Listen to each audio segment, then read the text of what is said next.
정영택 목사의 쉐마 바이블입니다. 우리는 지금 함께 로마서의 말씀을 읽고 있습니다. 오늘은 로마서 8장 12절에서 14절 말씀을 보겠습니다. 그러므로 형제들아, 우리가 빚진 자로 돼 육신에게 져서 육신대로 살 것이 아니니라. 너희가 육신대로 살면 반드시 죽을 것이로되 영으로서 몸의 행실을 죽이면 살리니, 무릇 하나님의 영으로 인도함을 받는 사람은 곧 하나님의 아들이라. 함께 부를 찬송은 435장 나의 영원하신 기억, 이 찬양을 부르시면서 은혜가 되실 수 있기를 바랍니다. 오늘 말씀에서 이렇게 시작합니다. 그러므로, 이 그러므로라고 하는 것은 결국 무슨 얘기가 되겠습니까? 앞에 있는 내용들이 이러이러하기 때문에, 그렇기 때문에 이렇게 되어져야 하는 것이다 라고 하는 일종의 앞의 내용에 대한 결론적이면서도 그것을 다시 함축시키는 그러한 접속사의 역할을 하고 있는 것입니다. 우리가 로마서 8장을 시작할 때도 그러므로 이제 이렇게 시작하고 있습니다. 여러분 다 잘 아시는 내용이지만은 로마서에 대해서 저는 지금 여러분과 함께 무슨 신학적으로 교리적으로 말씀드리는 것이 아니라 로마서 말씀을 쭉 읽어가면서 이해하는 것인데, 로마서 8장 1절에서 그러므로 하는 이 말씀은 무슨 말씀이냐면, 우리는 곤고한 사람이로다. 그런데 우리 주 예수 그리스도로 말미암아 감사할 수밖에 없는데, 그 감사해야 되는 그것이 무엇이냐? 그것은 그리스도 예수 안에 있는 자에게는 결코 정죄함이 없다. 그리고 생명의 성령의 법이 죄와 사망의 법에서 우리를 해방하였다 하는 것을 말씀하고 있는 것입니다. 여기서 여러분과 제가 예수를 믿는 사람이 되었다라고 하는 데서 생각할 수 있는 것이 무엇이냐면, 우리는 생명의 성령의 법으로 사는 사람이다. 그런데 또 우리에게는 뭐가 있습니까? 죄와 사망의 법이 있다. 이 죄와 사망의 법에서 예수님께서 우리를 해방시켜 주셨다.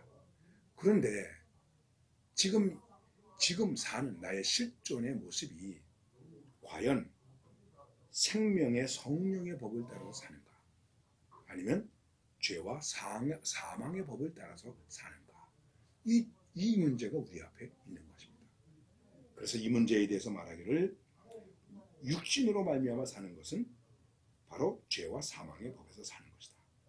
그러나 영으로 사는 것은 생명과 성령의 법이다. 여기서 이 영이라는 말을 우리는 성령이라고 얘기할 수 있는 것입니다. 그래서 여러분과 저는 바로 그리스도의 영으로 그리스도의 사람이 된 것이다. 그리스도의 영이 없다면 그리스도의 사람도 아니다. 예수님을 죽은 자 가운데서 살리신 그 영이 우리 안에 거하시면서, 그리스도 예수를 죽은 자 가운데서 살리신 그분께서 우리 안에 거하셔서 우리가 그의 영으로 지금도 살고 있다. 이 죽을 몸을, 죄와 사망의 법에 있는 몸을 살리게 되었다. 그러니 형제들아, 우리가 빚진 자로 돼 육신에게 져서 육신대로 살 것이 아니니라. 여기서 우리가 빚진 자라는 것을 말하고 있는 것입니다. 우리는 두 가지 빚을 지고 있습니다. 하나는 죄의 빚을 지고 있습니다. 죄의 삭은 사망이요, 이 사망의 법을 가지고 있었습니다. 그런데 예수님께서 우리를 대신해서 죽으심으로 그리스도의 영이 우리를 살리셔서 우리가 이제는 육체의 사람이 아니라 생명의 성령의 법을 따르는 사람이 되었다는 것입니다. 그런데 우리들이 이 육신을 가지고 육신대로 살면 어떻게 되겠느냐? 영적으로 사는 것이 아니다. 이거는 죽은 것이다. 사망에 이르는 것이다. 이것을 얘기하는 것입니다. 그래서 육신에게 져서 육신대로 살 것이 아니니라. 너희가 육신대로 살면 반드시 죽을 것이로되 영으로서 주의 행실을, 몸의 행실을 죽이면 살리니 말씀하고 있습니다. 우리는 늘 성령의 은혜로 산다, 성령 충만하게 해 주옵소서, 그리스도의 영으로 산다, 이런 얘기를 많이 합니다. 근데 그 얘기는 결국 무엇이겠습니까? 이 현실 속에서 육신대로 사는 것이 아니다. 몸의 행실을 죽이면서 사는 것이다. 몸의 행실. 우리는 하나님 앞에 몸으로 산 제사를 드리는 것입니다. 그런데 몸의 행실을 죽여야 된다. 이렇게 말씀하고 있는데 몸의 행실을 죽인다는 것은 무엇을 말하는 것입니까? 죄의 법을 죽인다는 거죠. 쉽지 않죠. 우리가 아무리 예수를 믿고 기도를 많이 하고 성경을 많이 읽어도 우리 속에서 육신의 행실이 솟아납니다. 그 육신의 행실이라고 얘기할 때, 몸의 행실이라고 얘기할 때 일반적으로 생각할 때 우리는 행동적인 것을 이야기하지만 예수님의 말씀을 보면 우리의 마음적인 것도 얘기하고 있습니다. 그래서 예수님이 말씀하셨죠. 옛사람은 살인하지 말라 그랬지만 나는 너희들에게 말한다. 비호하는 자는 살인하였느니라. 살인하였다.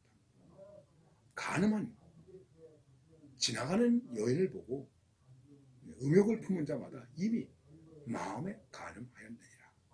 몸의 행실 속에는 마음의 생각과 또 우리의 몸의 행동도 함께 포함되어 있는 것입니다.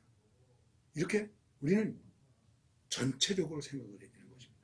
그래서 몸의 행실을 죽여야 우리가 살 수 있다는 것입니다. 그래서 말씀합니다. 무릇 하나님의 영으로 인도함을 받는 사람은 곧 하나님의 아들이라.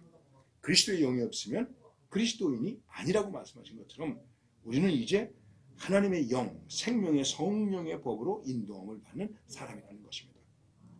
그러면 어떻게 되겠습니까? 하나님의 자녀가 되는 것입니다. 거듭났습니다. 그래서 여러분과 저는 하나님의 자녀가 되었다. 우리가 하나님의 자녀가 되었다는 것은 바로 생명의 성령의 법을 따라 사는 것이다. 육신의 행실을 죽이면서 사는 것이다. 이것을 우리에게 분명하게 해주는 것입니다. 그렇습니다. 그리스도인이 되었다. 이것은 생명의 성령의 법을 따르는 것인데 그것은 바로 하나님의 아들이 된 것이다. 우리의 위치, 소속, 신분이 분명하게 된 것입니다.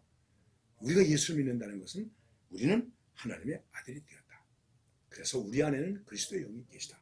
성령께서 계시다. 여기에 무슨 은사적인 것 이런 것을 얘기하는 것이 아니라 가장 기본적인 것입니다. 그렇기 때문에 물과 성령으로 거듭나지 아니하면 하나님 나라에 들어갈 수 없다. 하나님 나라를 볼 수 없다. 이렇게 말씀하고 있는 것입니다. 우리가 하나님의 아들이 되었습니다. 생명의 성령의 법 안에 있게 되었습니다. 우리는 죄와 사망의 법을 따라 사는 육신의 행실을 죽여야만 한다는 것입니다. 이 점을 깊이 생각하면서 오늘도 우리는 하나님의 영으로 사는 하나님의 아들로 존재하시기를